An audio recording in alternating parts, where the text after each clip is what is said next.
Bonjour à tous, merci d'être là. Donc moi je suis Benjamin Thiriat, je suis chercheur à l'ESPCI. L'ESPCI c'est l'École supérieure de physique et chimie industrielle de la ville de Paris, qui est une des grandes écoles d'ingénieurs que compte la France. Et puis je travaille dans un laboratoire qui fait ce qu'on appelle de la physique macroscopique, c'est-à-dire qui va regarder tous les phénomènes physiques à grande échelle. Et moi en particulier, je m'intéresse à des problèmes d'interaction fluide-structure et bio-inspiré. Et l'interaction fluide-structure, c'est comme tu viens de le dire, c'est l'interaction entre un fluide, donc l'air, de l'eau, avec un solide élastique, donc un solide qui peut se déformer, sous l'effet justement des contraintes que le fluide exerce sur lui. Voilà, nous, en fait, on est des physiciens, d'accord, donc c'est encore un peu différent de l'exposé d'avant. C'est-à-dire qu'on regarde des objets qui sont compliqués, donc tous ces objets-là nous inspirent. Hein. On regarde des objets qui sont biologiquement extrêmement compliqués, parce qu'il y a beaucoup de fonctions mélangées, on l'a déjà dit plusieurs fois aujourd'hui.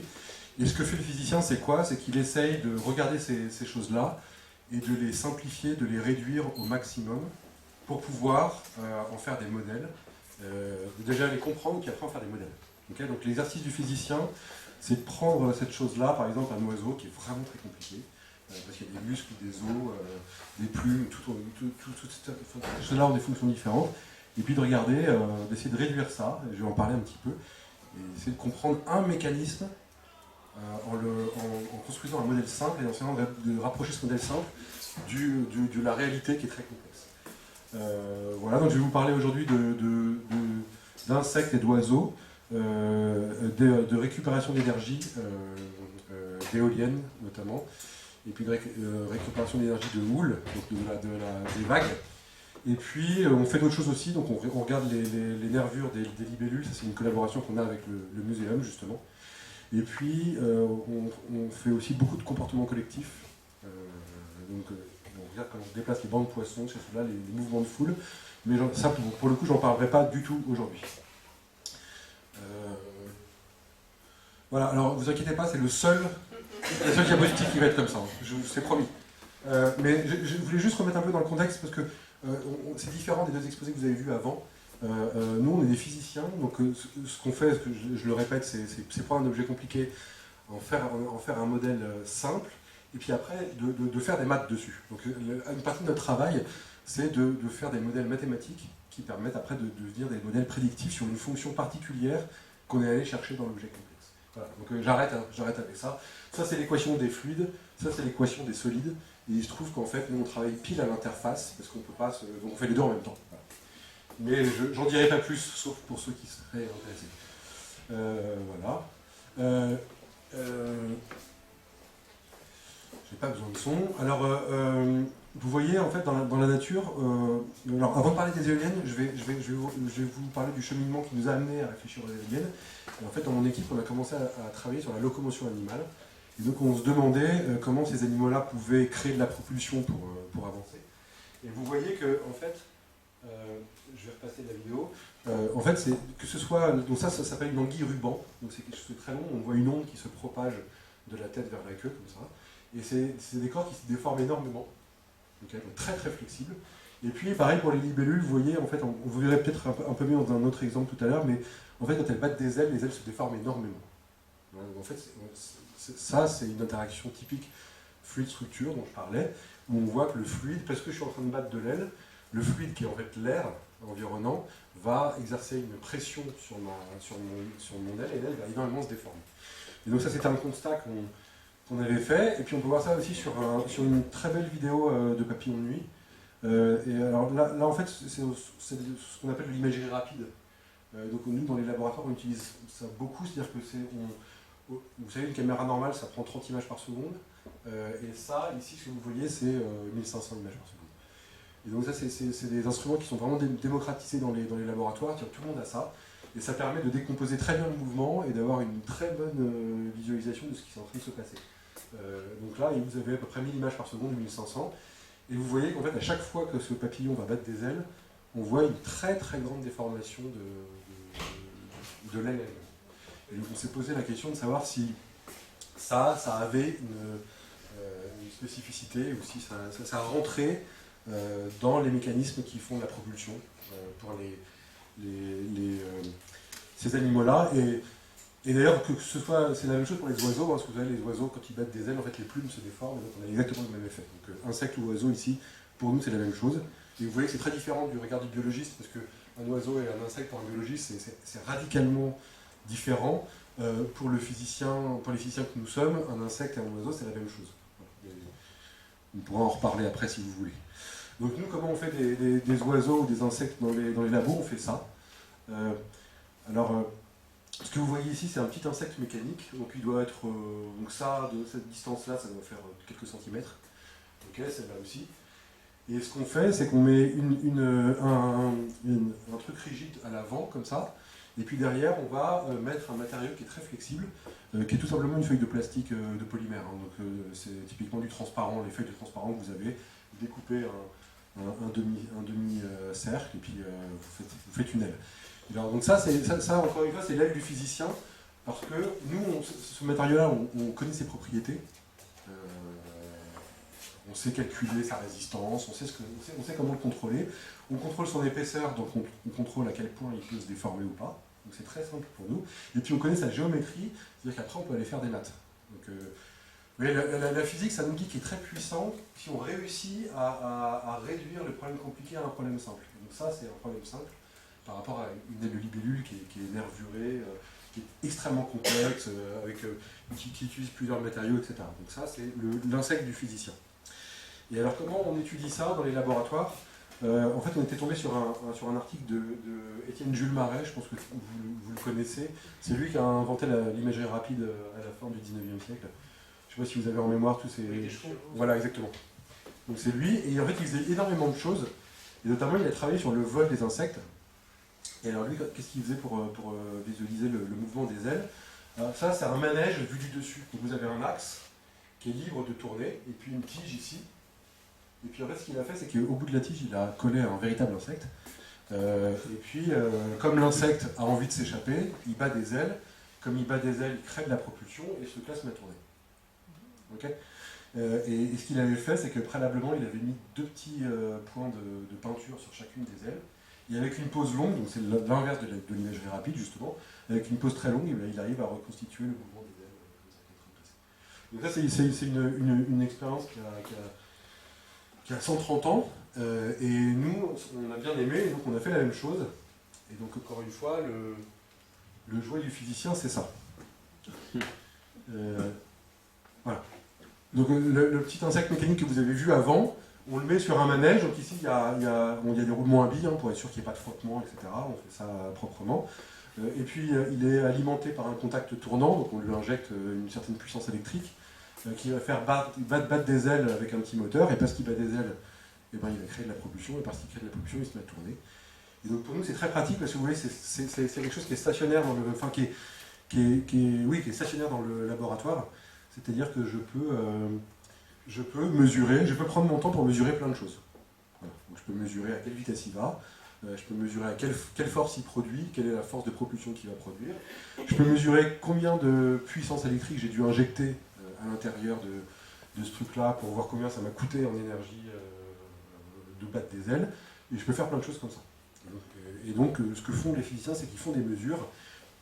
Et donc là, alors regardez pas ça, excusez-moi, je vous ai dit que c'était la dernière, mais j'en avais caché une, mais regardez juste ça. En fait, c'est comme ça que les physiciens représentent les choses.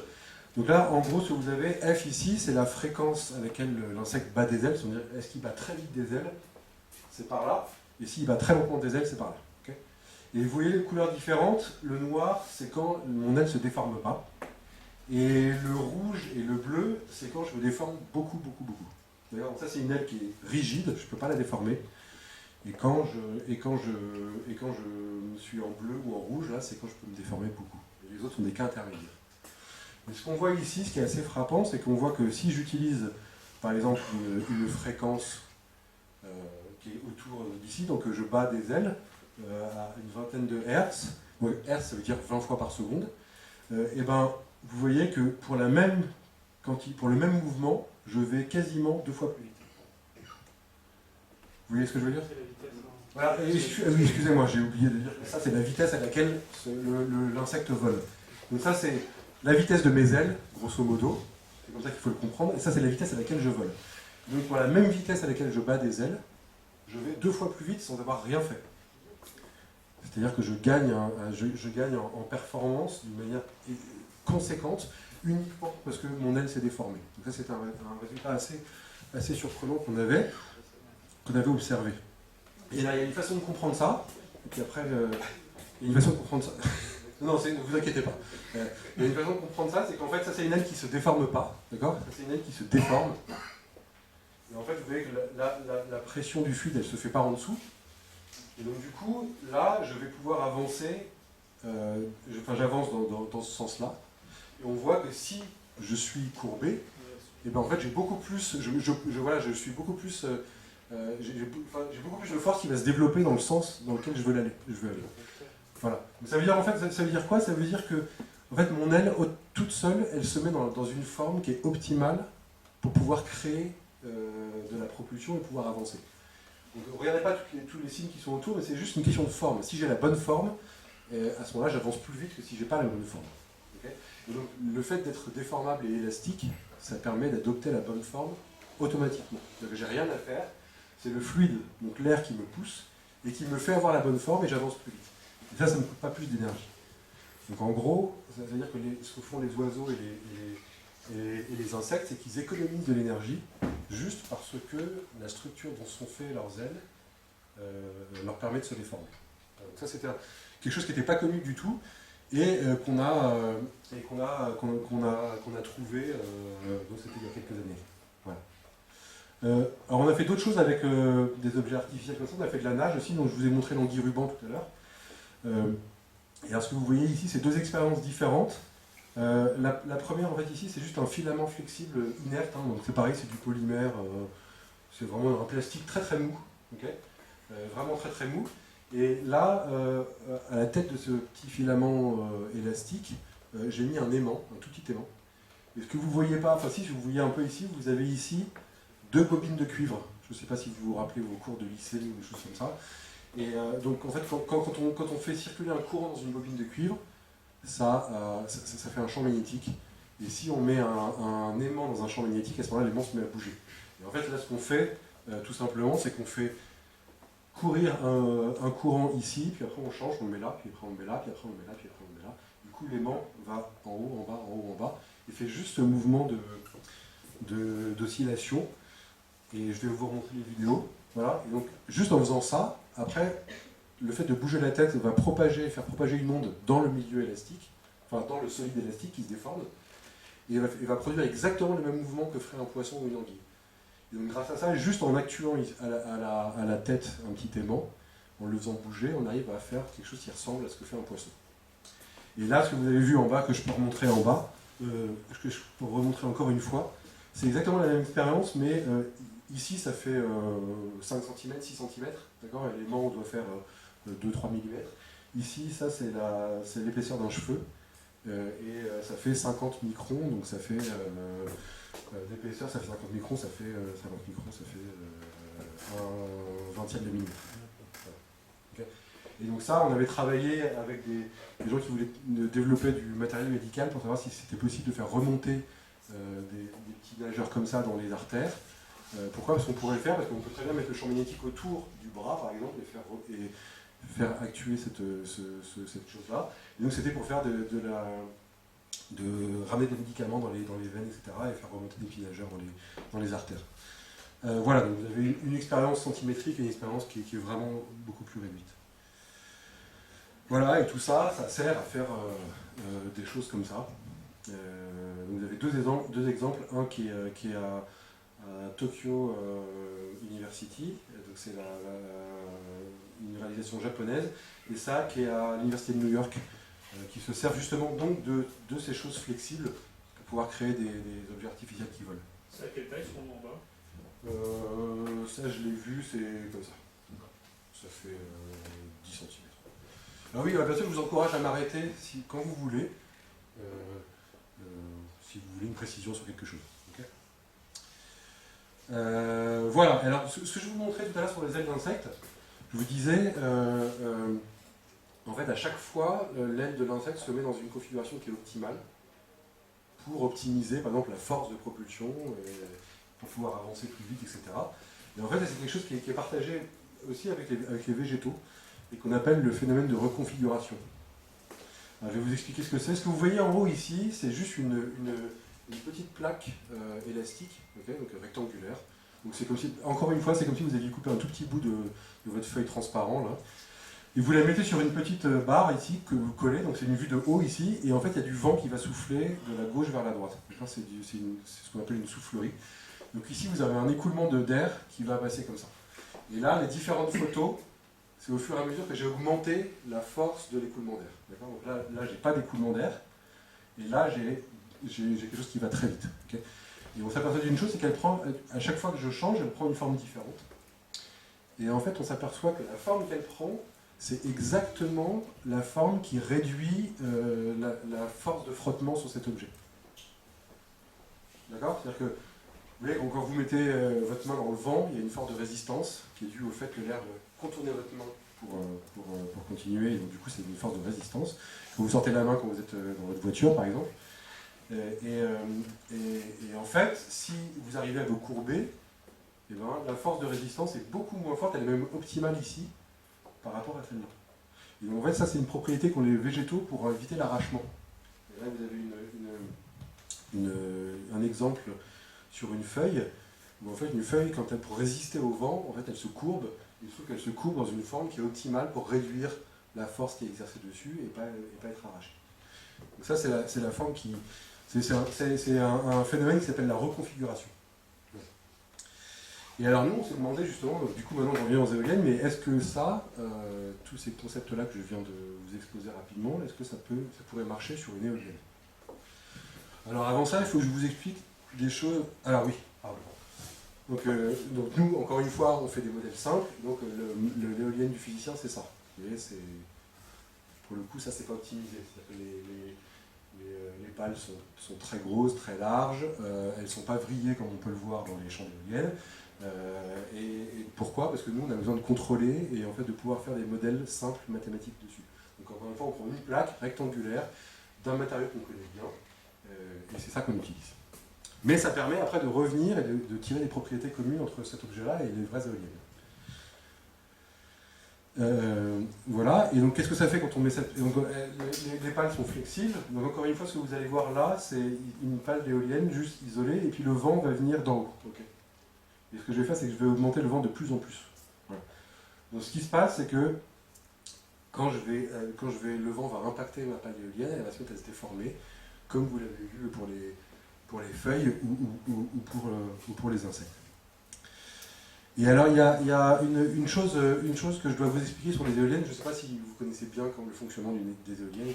C'est très compliqué. Moi quand je m'y suis mis, je trouvais ça très compliqué. Mais en gros, ce qu'il faut savoir, c'est que les éoliennes en fait, sont des objets qui sont capricieux et elles ont des limitations qui sont très fortes. C'est-à-dire que si je reprends mon éolienne ici, je vais lui donner un angle. Les pales de laine vont avoir un angle. Et en fait, il se trouve qu'il n'y a qu'un seul angle pour lequel l'éolienne marche bien. D'accord? Et donc ça, c'est une courbe de rendement. Donc, en gros, c'est la puissance électrique que vous allez sortir de l'éolienne en fonction de la vitesse de vent. Vous voyez qu'en fait, il n'y a qu'une seule vitesse pour laquelle ça marche. Okay, donc si je règle mon éolienne une fois, il y a une seule vitesse pour laquelle elle marche bien. Et si le vent est trop fort, si le vent est moins fort, à ce moment-là, je perds complètement mes performances. Même de ce côté-là, c'est beaucoup. Il suffit d'une petite fluctuation de vent pour que j'ai perdu toute ma performance. Donc c'est pour ça que les gens qui installent les éoliennes, ils les installent là, soit très haut, soit très loin des côtes, pour les éoliennes qui sont offshore, parce qu'ils essaient d'aller là où les vents sont constants. Parce qu'une fois qu'on a réglé son éolienne, eh ben, on veut qu'elle marche à ce moment-là, et donc plus le vent est constant. Il n'y a pas de réglage en éolienne? Si, alors ils ont des moteurs aussi, on reparlera de ça après. Mais en gros, pour une éolienne sans assistance, si vous la réglez, il vaut mieux la mettre dans un vent constant, parce que si vous changez de vent, il faut changer l'angle des pales pour continuer à être performant. Dites-moi si vous avez besoin que je détaille ça. Hein. Et en gros, alors ça aussi, c'est pas très difficile à comprendre, là vous avez toujours la vitesse de vent. Et ça, c'est l'angle qu'il faudrait avoir pour être tout le temps au max de la performance. Donc ça veut dire qu'il faut que j'ai un grand angle quand je vais quand je suis à basse vitesse, enfin quand j'ai les basses vitesses de vol, il faut que j'ai un angle qui soit très ouvert. Et puis au fur et à mesure que la vitesse augmente, il faudrait que je resserre mon angle à chaque fois. Donc il faut à chaque fois que je change ma paille d'éolienne, que je la change d'angle dès que le vent change. Donc il faut que je suive cette courbe-là. Donc effectivement, il y a des éoliennes qui ont des moteurs pour faire ça, mais en fait, nous, on trouve des choses qui sont qui sont passives et donc qui ne coûtent pas d'énergie. Donc qui sont des choses qui sont passives, durables, et qui ne demandent pas de technologie. Et donc en fait, notre pale, elle fait comme les insectes que je vous ai montré, exactement pareil. C'est-à-dire que quelles que soient les conditions de vent, elle va changer sa forme. D'accord ? Donc si le vent est fort, elle va ouvrir son angle, elle va fermer son angle, elle va aller par là. Et si l'angle est faible, elle va s'ouvrir ici. Mais pour les mêmes raisons que je vous ai montré pour l'insecte, en fait, la pale éolienne flexible va s'auto-adapter. Et à chaque fois que je vais changer le vent, elle va se mettre dans la configuration la meilleure pour que je puisse continuer à produire de l'électricité. Et vous voyez qu'en fait, avec une pale flexible, on suit exactement la courbe que je vous ai montrée avant. C'est la courbe qu'il faudrait avoir, la noire. Et en fait, une pale flexible fait exactement cette courbe-là. Donc on n'a plus besoin de régler son éolienne. Il suffit de la poser et ça marche. Et en fait, ça, on a fait plusieurs projets avec deux institutions extérieures. Et le premier, c'était avec l'École nationale de design, je ne sais pas si vous connaissez, qui est une très, très belle école de design à Paris. Et on avait travaillé avec des designers là-bas qui, eux, en fait, avaient créé une éolienne de portable, donc individuelle, qui pouvait du coup utiliser le principe des pales flexibles et qui pouvait se poser dans toutes les conditions de vent.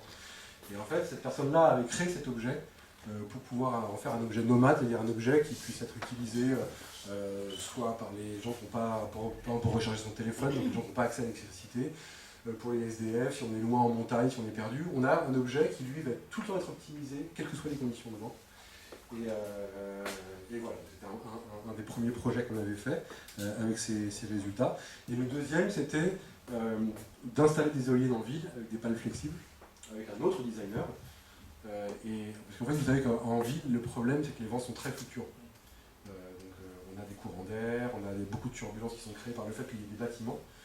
Donc les vents changent de vitesse tout le temps, et donc c'est pas un bon endroit pour placer des éoliennes. La ville, c'est pas un bon endroit. Par contre, si vous avez un objet qui s'adapte tout seul aux conditions de vent, à ce moment-là, vous pouvez le laisser évoluer. Et à ce moment-là, il va pouvoir s'adapter, quel que soit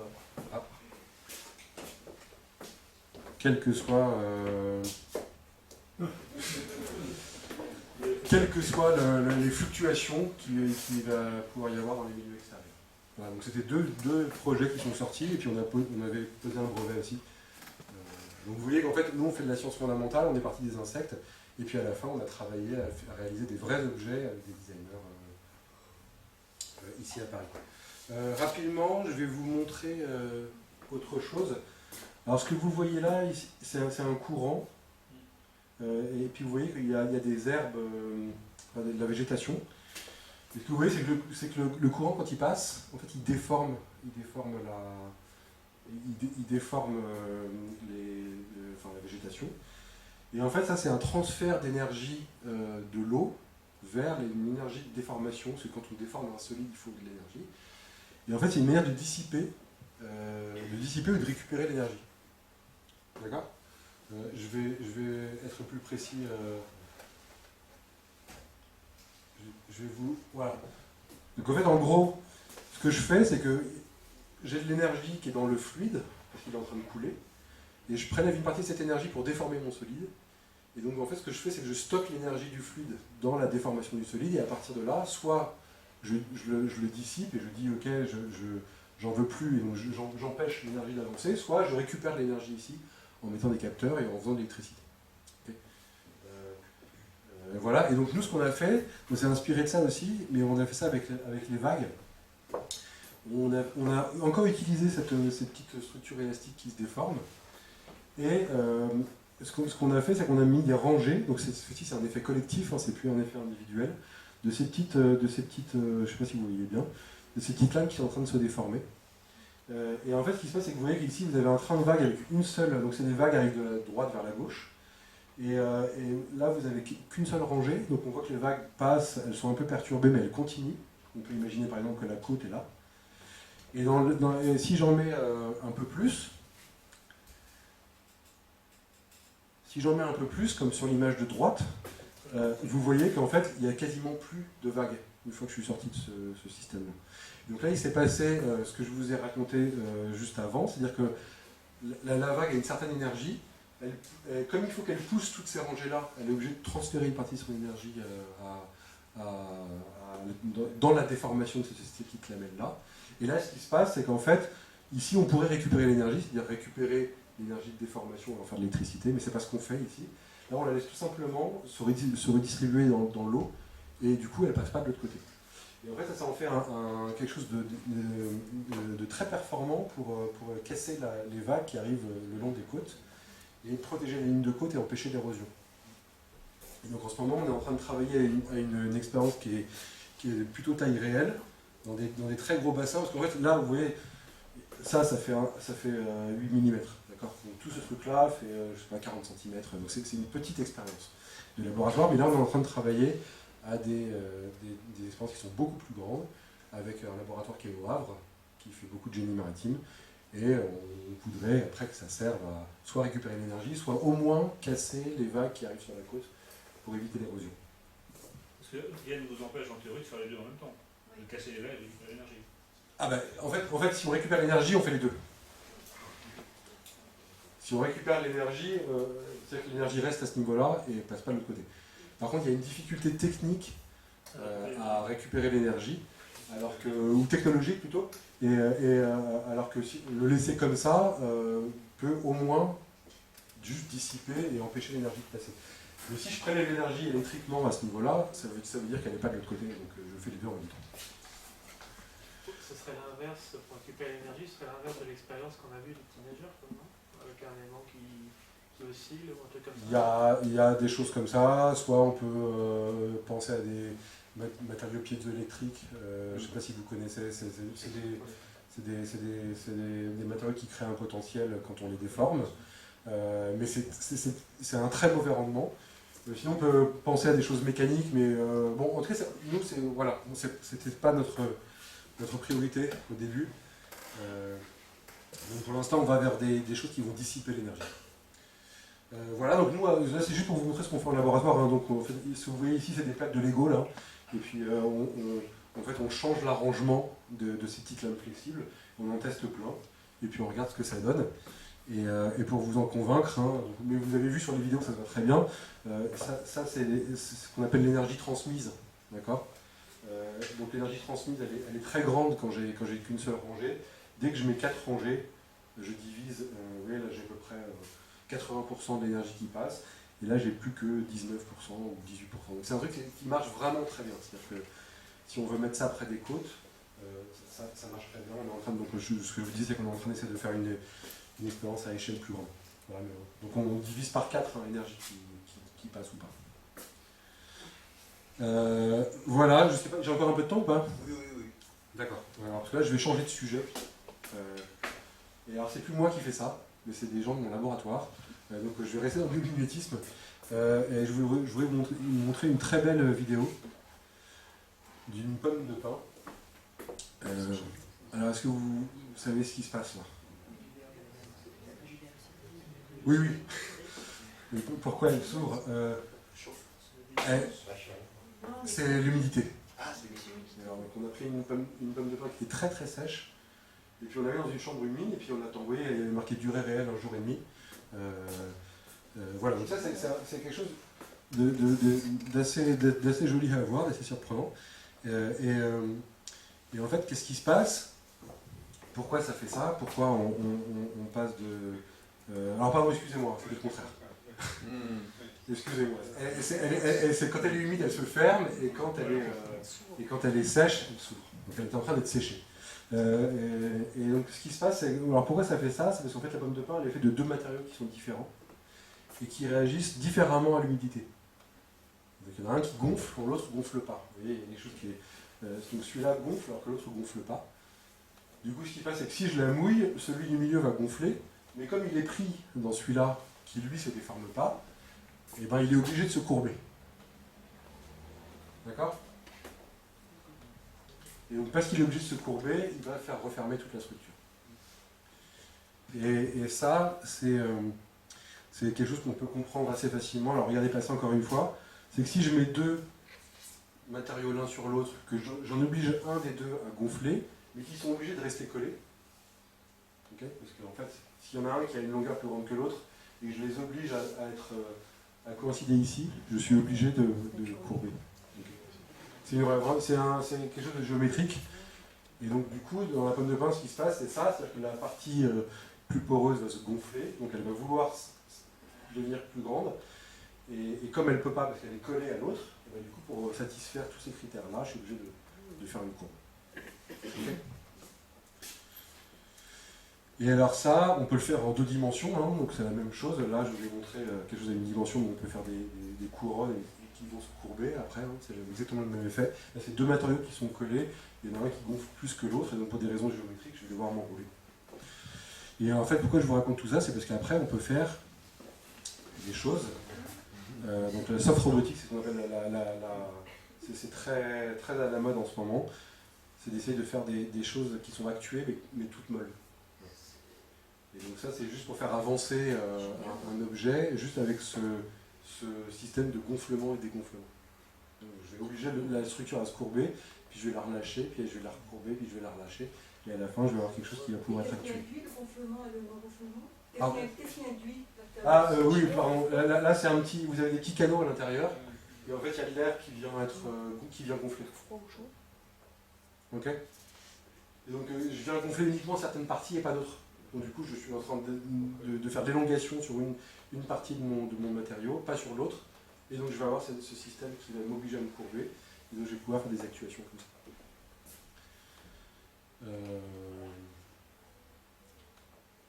Ok, je vais passer ça. On peut faire des choses comme ça aussi. C'est-à-dire de faire des choses qui peuvent se déployer, se reployer. Uniquement avec un système de gonflement ou un système de gonflement différentiel. C'est-à-dire que j'ai une partie qui va... Ça, c'est en bois.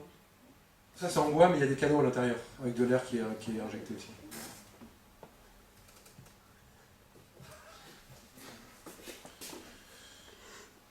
Voilà, et je vais terminer par ça, qui est un peu dans la même veine, qui s'appelle les baromorphes, et qui sont des objets qui, pareil, peuvent être actués uniquement avec en jouant sur la géométrie.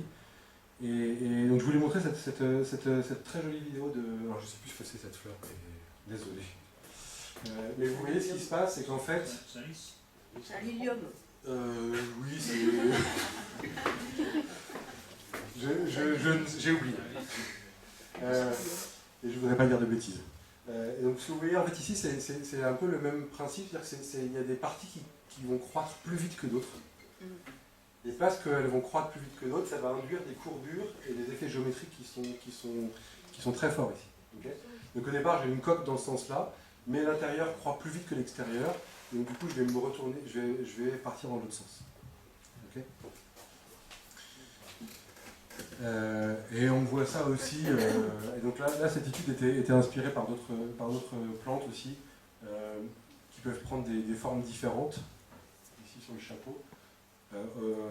Pareil aussi parce que c'est de la croissance différentielle. Donc ce qu'il faut retenir, c'est que si dans une structure qui peut se déformer, il y a des longueurs qui croissent plus vite que d'autres, à ce moment-là on a des effets de courbure et de géométrie qui sont très très forts. Voilà, et donc en fait, on peut reconstituer ces formes avec des petites plaques, d'accord. À l'intérieur, il y a des canaux, et pareil, j'injecte de l'air, et les canaux sont distribués de telle façon que, en fait, selon si je mets de la pression, enfin, selon la pression que je mets à l'intérieur, je vais réussir à reconstituer ces formes que je vois dans les végétaux. Et alors, je vais peut-être détailler un tout petit peu plus. En fait, ce qu'on fait, c'est qu'on fait un pattern de canaux. Donc, ce que vous voyez ici, en gris, c'est la distribution des canaux dans lesquels je peux injecter de l'air dans ce petit rond déformable en plastique là. Et vous voyez que là, en fait, ce qui se passe, c'est que les canaux sont concentriques. Et quand j'injecte de l'air, en fait, la surface elle va vouloir s'agrandir. Vous voyez, c'est comme si, comme j'injecte de l'air ici dans ces canaux gris, je suis en train de mettre une contrainte sur le matériau qui fait qu'il va vouloir s'étendre. Mais comme il a un rayon ou un diamètre qui est constant, et ben comment je peux faire pour garder l'équilibre mécanique? Je suis obligé de m'élever et de faire une forme comme ça. Et ça, cette forme-là, elle va dépendre de l'écartement de mes canaux. Je vais pouvoir contrôler la courbure comme je veux. Et puis aussi, si je fais des canaux cette fois-ci qui sont plus concentriques, mais qui sont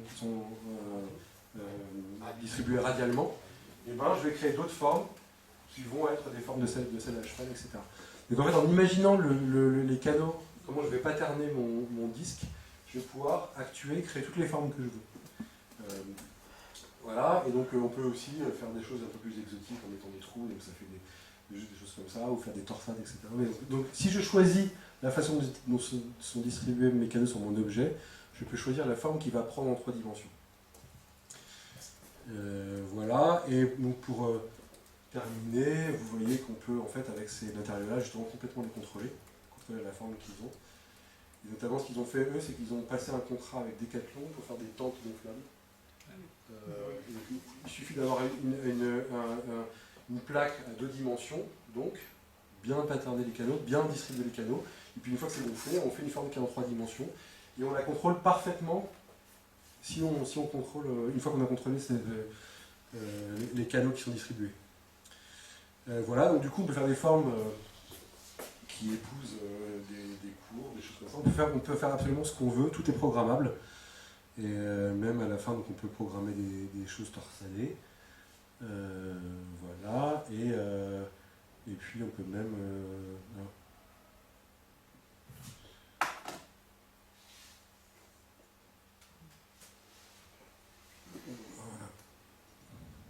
Normalement ça joue. Bon, ça n'a pas l'air.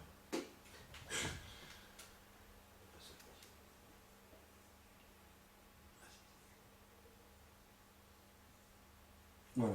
Donc en fait, voilà, ce qu'il faut comprendre, c'est que ce qu'il faut comprendre là, c'est qu'en fait, sur un objet 2D, une fois qu'on a choisi on peut, à partir d'un objet 2D dans lequel on a contrôlé la répartition des canaux d'air qui vont gonfler, faire n'importe quelle forme en 3D, et donc de pouvoir contrôler ces choses-là, de passer du 2D en 3D très rapidement, juste avec une actuation